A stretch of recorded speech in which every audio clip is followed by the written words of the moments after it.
mga para, turuan ko kayo kung paano gumawa ng roster sa NBA 2K23.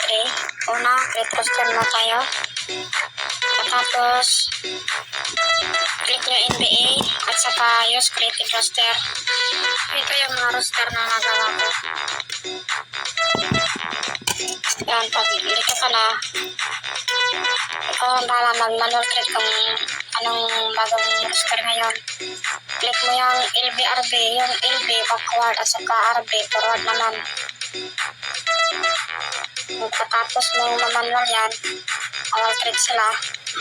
Kung may MC, doon mo hanapin yung MC mo. Click mo lang yung LB para makita mo yung roster creator. Yan ang MC ko. Kaya assign to another team mo.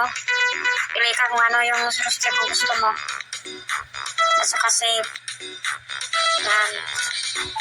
Yung file. Mas maganda kung ano ang lagay nyo sa file mo, yung team na gusto mo para hindi ka mahirapan. Tapos mo ilagay yan. Click mo na yung start. Blazer yung nilagay ko kasi Blazer ang natin ko team. Yes mo lang. Yes. Tapos back. Punta na tayo sa My League.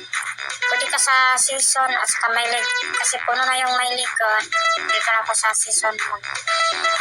Create ang roster. Click mo lang yung right. Use creative roster. Hanapin mo yung ginawa mong roster. Okay. Yan. Pagkatapos mo i-set up yan. Start mode ka na at hanapin mo yung team na nagawa mo. Akin, Trailblazer. At i-check kung nandun pa talaga yung MC na ginawa mo. Click mo lang yung Y. Para makita mo kung nandun na talagang ginawa mo MC. Saka click mo na yung start. Click mo na yung start. Yun, nasa game na mga par. Sana nakatulong ang video na to. Okay, follow na rin sa FB page ko. Salamat.